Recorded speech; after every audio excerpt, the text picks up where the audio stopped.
செல்வாம்பிகை நாச்சியாரே வருக. திருமகள் கடாட்சம் பெற்ற தேவியே வருக. தாய்க்குலம் பெருமைப்பட தரணியாள வந்தவரே, தனக்கு நிகர் எவருமே இளையன எண்ணம் கொண்டவரே, புதியாளும் அரசியே, புலமை அடக்க வந்த பொற்பாவையே, பெண்ணரசியே, மாதரசியே, மங்கையர்க்கரசியே, வடிவழக்க வருக. உம்மை வருக வருக என்று அனைவரும் வரவேற்கிறோம். வித்யாபதி, என்ன வேடிக்கை இது? வேடிக்கை இல்லை தேவி. வித்தை படித்தவனை கொண்டு வந்து சிறைக்கூடத்தில் அடைத்தீர்கள். அவன் இருக்கும் இடம் கலைக்கூடமாக மாறிவிட்டது. இதில் வியப்பென்ன? போதும். வீண் கர்ப்பம் படைத்து வேண்டாத நாடகங்களை ஆடிக்கொண்டிருக்கிறேன். உமது புலமையா எனது அதிகாரமா? இவை இரண்டில் எது வெற்றி பெறுகிறது என்று இறுதியாக பார்த்து விடுகிறேன். நானும் காத்திருக்கிறேன். கொண்டு வாருங்கள் அந்த புலவனை வெளியே. போகட்டும் பாவம் என்று இத்தனை நாள் பொறுத்திருந்தேன். அடிமேல் அடி வைத்தால் அம்மையும் நகரும் என்பதைப் போல தண்டனைக்கு மேல் தண்டனையை கொடுத்தால் பாட வேண்டிய பாட்டு தானாக வருகிறது. குறுக்கே பேசினால் கொன்று விடுவேன்.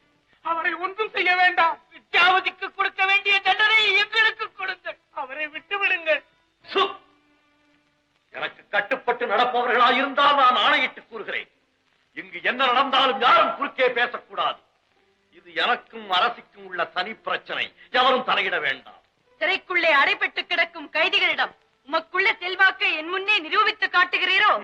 புலவரே, இன்று முடிவாக கேட்கிறேன். ஒரே ஒரு பாட்டு என்னை பாராட்டி பாடிவிட்டால் நீர் உயிர் தப்பலாம்.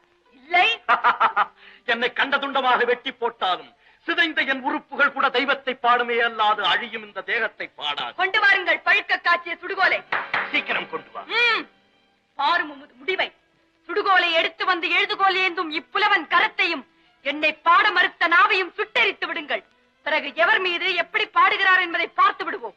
செருக்கால் அழியப் போகும் செல்வாம்பிகையே, நான் உண்மை இறுதியாக எச்சரிக்கிறேன். என் தெய்வத்தை நினைத்துக் கொண்டு தீக்குள் விரல வைத்தாலும் தீந்தமிழை தீண்டும் இன்பம் தோன்றுமே அல்லாது தீந்து விடாது என் கரமும் நாவும். ஆனால் தேய்ந்து விடுவோம் அது வாழ்வு விரைவில். இழுத்துச் செல்லுங்கள் இப்புலவனை. நிறைவேற்றுங்கள் கட்டளை. நானே வருகிறேன்.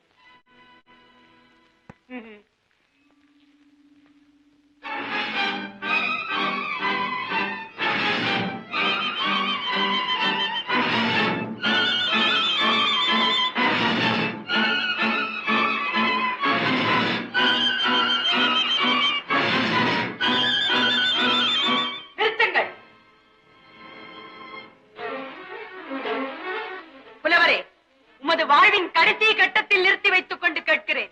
என்னை பாராட்டி பாட முடியுமா முடியாதா? நானும் எனது வாழ்வின் கடைசி கட்டத்தில் நின்று கொண்டு சொல்கிறேன், நிச்சயமாக உங்களை பாராட்டி பாட முடியாது. என்னை பாராட்டி பாடினால் உண்மை நிச்சயமாக விடுதலை செய்து விடுகிறேன்.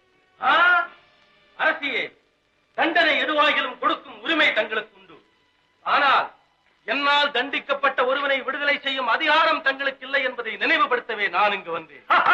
இது நல்ல போட்டி. தளபதியாரே, தவறான வழியில் செல்கிறேன். ஆட்சி அதிகாரம் அனைத்தும் என் கையில். அதை தாம் மறந்துவிட வேண்டாம்.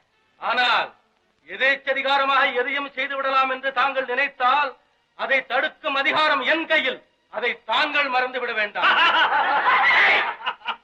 உம்மால் என்னை என்ன செய்ய முடியும்?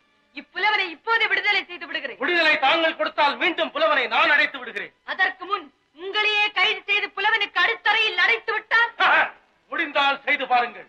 செல்வபுரத்து அரசின் கட்டளை. என் ஆணைப்படி நடக்க மறுத்த வீரமல்லனை உடனடியாக கைது செய்யுங்கள். உடனடியாக கைது செய்யுங்கள்.